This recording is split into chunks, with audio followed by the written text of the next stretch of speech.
I want you to imagine a highly specific scenario for a second. Okay. You are sitting down for a romantic dinner.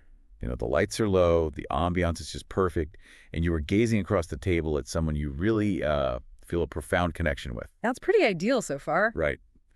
And the waiter comes over, pours the wine, Mhm. but before the appetizers even arrive, your date reaches into their bag, clears their throat, and slides a dense 18-clause legal document right across the tablecloth. Oh, wow. Yeah.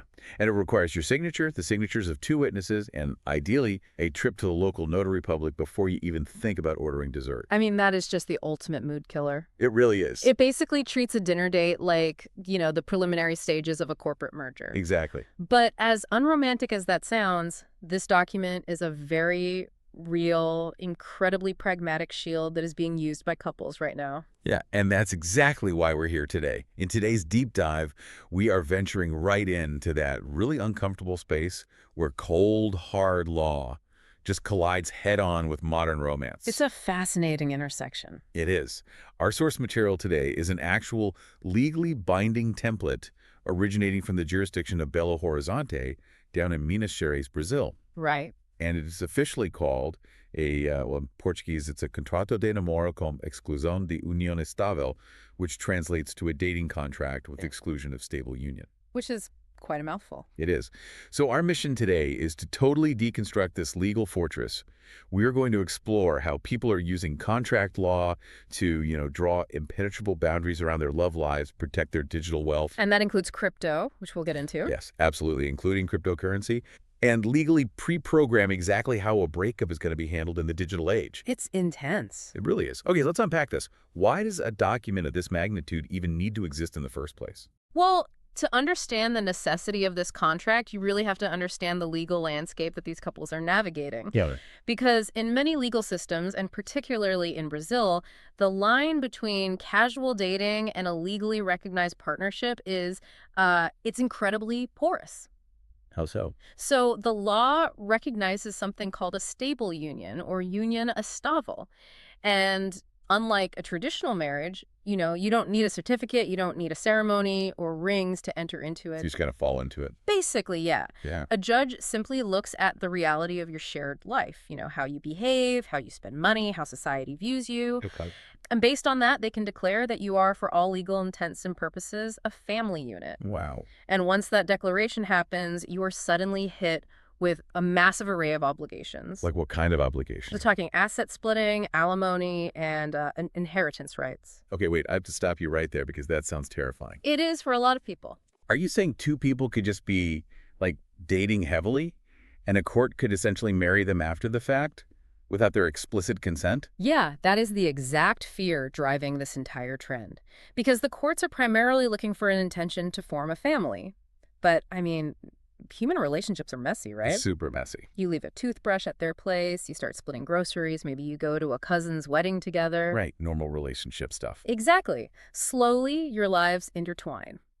And if a breakup gets nasty, one party might go to a judge and argue that, well, the relationship wasn't just dating, it was a fully functional, stable union. And then they demand half the assets. Right. And then the burden of proof becomes this massive, invasive legal battle over the fundamental nature of your affection.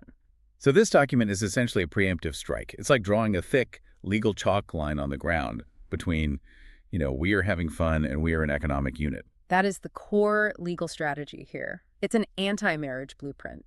And it relies heavily on the principle of private autonomy. Which means what, exactly? It's grounded in Article 421 of the Civil Code and the Freedom of Family Planning in Article 226 of the Constitution. Okay. The drafters are basically arguing that under civil law, individuals have the absolute right to define the parameters of their own private lives. So they just write down that they aren't a family. Yes, Clause 1 explicitly states there is no animus familiae or affectio maritalis. Latin terms always make it sound serious. They do. It means there's absolutely no marital affection or family-building intent. But merely stating we aren't a family isn't enough to stop a determined court. Right, because actions speak louder than words in court. Exactly. So the contract builds this evidentiary wall by listing 5 mandatory cumulative criteria that must be met to prove this is strictly a dating scenario. Okay, let's look at those criteria because I was reading through them and they are incredibly specific. They leave no stone unturned. First one, no permanent cohabitation. Right. Second, total financial independence. Third, not being treated as a couple by society. Which is hard to quantify, but yes. Yeah. Fourth, no common children or shared family projects. And fifth, the explicit freedom to have simultaneous relationships. Yeah, that last one is key. That one really caught my eye.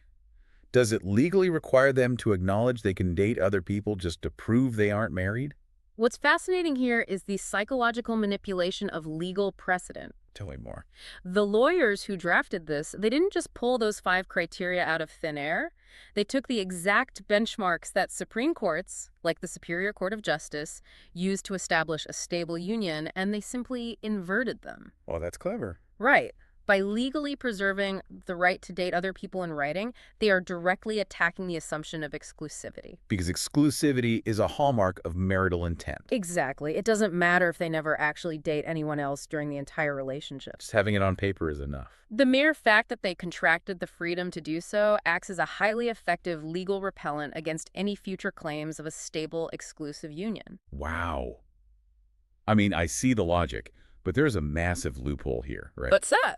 You can declare you aren't a family on paper all you want, but eventually human behavior forces the issue. Sure. If the legal walls are this high, what are these two people actually allowed to do together without accidentally voiding their own contract? Well, that brings us to Clause 1.4, which is effectively a legally sanctioned safe harbor for intimacy. A safe harbor for intimacy. Yes.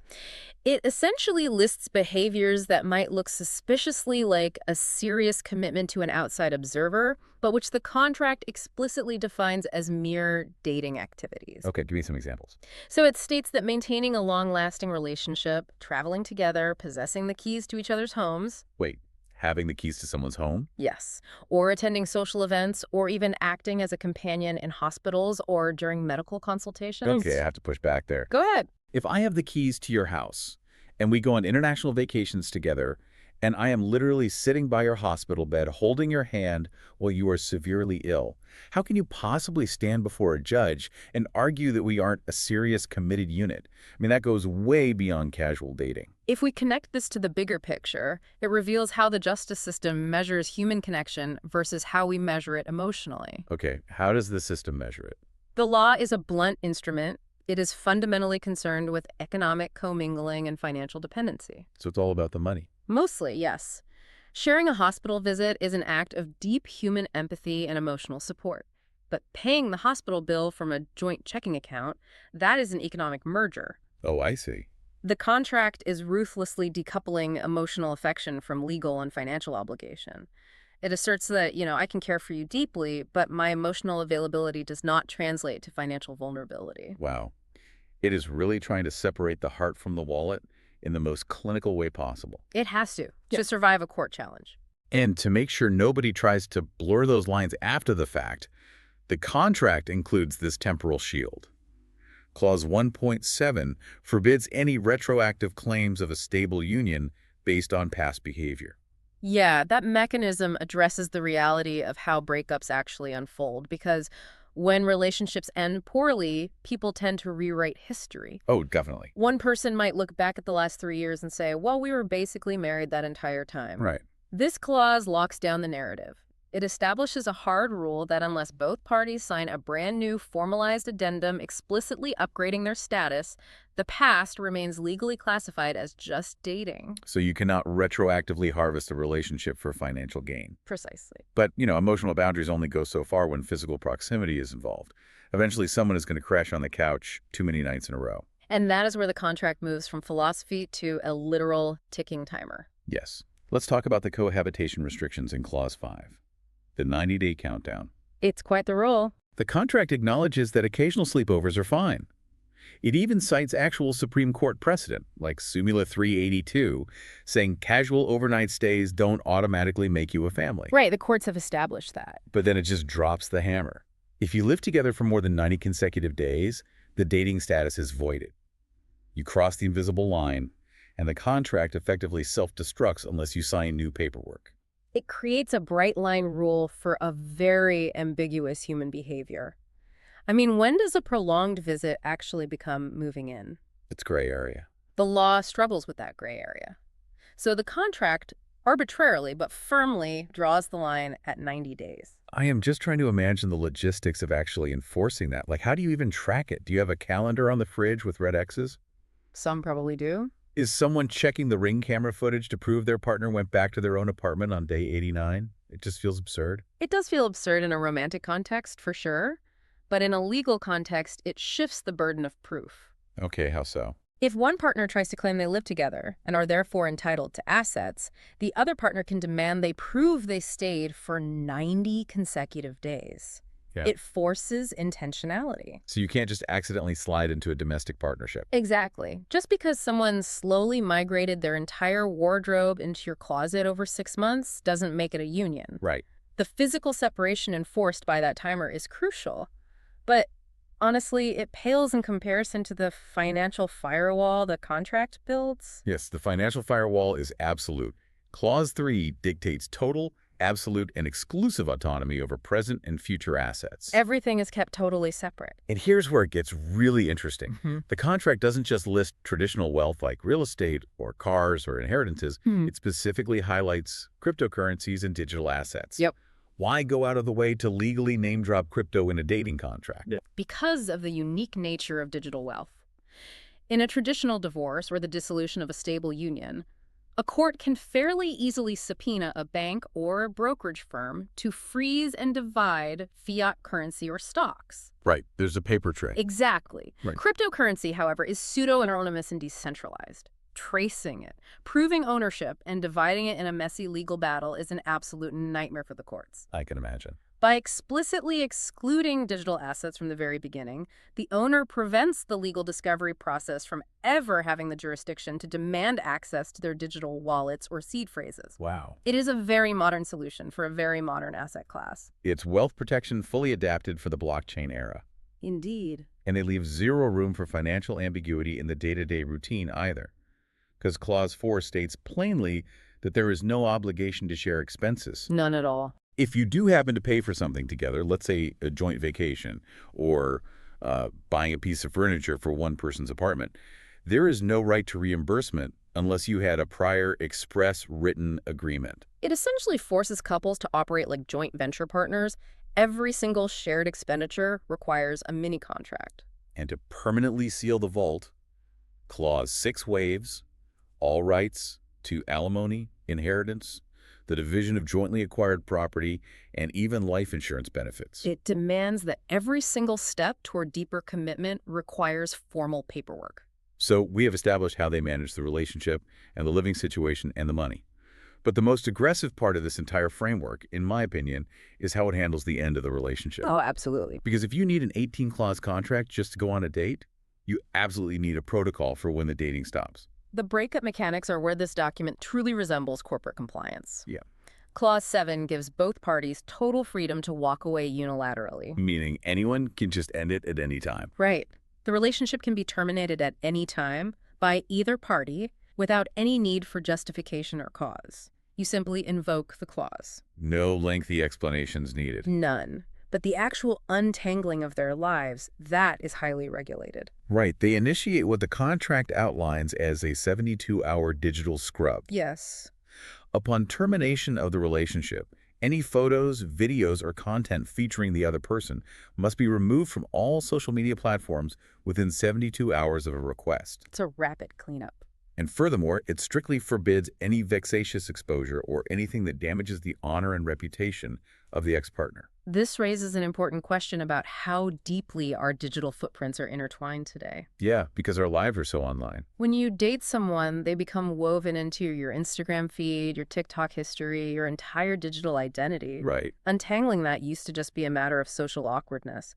But now, for individuals with public-facing careers, personal brands, or significant assets, a bitter ex with a smartphone is a massive liability. This 72-hour digital scrub is essentially a reverse merger for your digital life. That's a great way to put it. Just like a corporation has to untangle IT systems, revoke email access, and pull branding when it sells off a department, this contract forces couples to manually revoke their social media access to each other's reputations. And it is backed up by strict confidentiality clauses. Right, demanding absolute secrecy over all intimate financial, medical, and professional information. It is, in practice, a corporate non-disclosure agreement applied to a romance. And it extends beyond just secrets, too, because Clause 13 guarantees digital sovereignty. Right. It asserts total individual control over personal emails, internet domains, and digital files.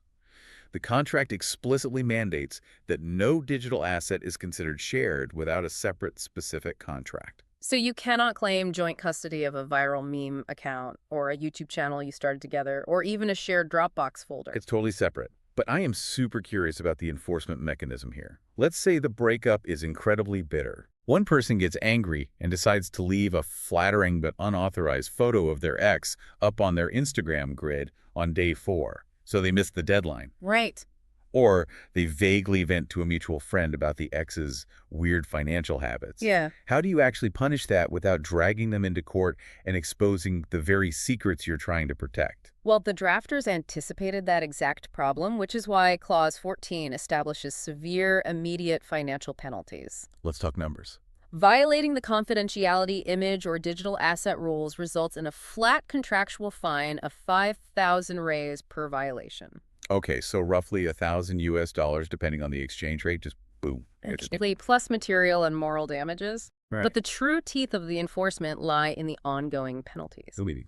There is a daily fine, known in legal terminology as estrangement, of 500 reais for every single day the violation continues. Wow, so every day that photo stays on your feed past the 72-hour deadline, it automatically costs you another 500 reais. The reason they use estrangement, these daily compounding fines, is because digital damage multiplies over time. That makes sense. A post left up for a month does significantly more reputational damage than a post taken down in an hour.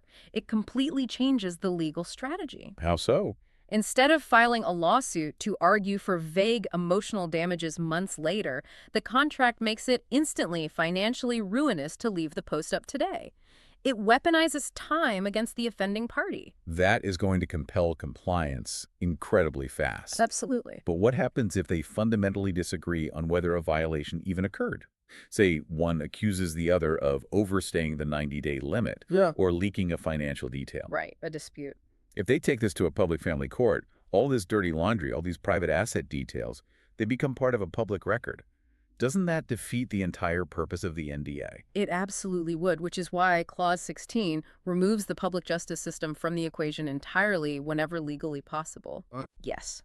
It mandates a specific dispute resolution protocol. If a conflict arises, they must first attempt formal mediation at a specific legal center, like CEJUC in Belo Horizonte. Okay, mediation first. And if mediation fails and both parties agree, they bypass the public courts entirely and use private arbitration through chambers like COMAMG or KMAR. So they basically hire a professional arbitrator to settle their breakup behind closed doors. Precisely. It keeps the dispute quiet, private, and completely off the public grid. It is the ultimate privatization of a romantic dispute. It really reflects a profound lack of trust, not necessarily in the partner, but in the unpredictability of the legal system itself. The system is the real threat. Historically, the legal frameworks surrounding marriage and stable unions, they were designed as safety nets. They were built to protect vulnerable parties from being left destitute after dedicating years of their life to building a family unit. Right, to make sure nobody gets left out in the cold. Exactly. But today, with the rise of dual incomes, independent digital wealth, and highly public digital lives, some individuals view those exact same protective laws as blunt instruments that threaten their financial survival. So what does this all mean? We've looked at the preemptive anti-marriage clauses, the decoupled intimacy, the 90-day countdown timers, the crypto protection, and the reverse merger of the digital scrub. We've covered a lot of ground. We have. And if we zoom out, the core takeaway for you listening to this is about how the rapidly blurring lines between casual dating and legally binding partnerships are making people feel profoundly exposed. Very exposed. In a desperate attempt to avoid the heavy, unpredictable burdens of a legally recognized union, couples are wrapping their romance in incredibly strict corporate-style contracts. It's a paradigm shift. It is. Protecting your personal autonomy is no longer just about, setting healthy emotional boundaries. It is becoming a highly structured, aggressively litigated legal exercise. It really forces us to examine the friction between human nature and modern asset protection. We want the warmth of companionship, but we are terrified of the legal liabilities that companionship now carries in the eyes of the state. It makes you wonder about the logical endpoint of all this.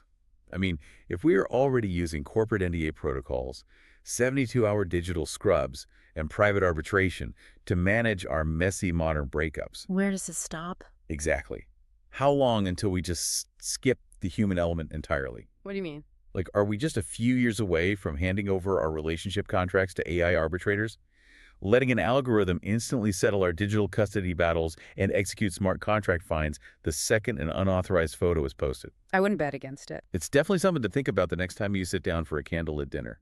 Keep an eye on the appetizers, and definitely keep an eye on the paperwork.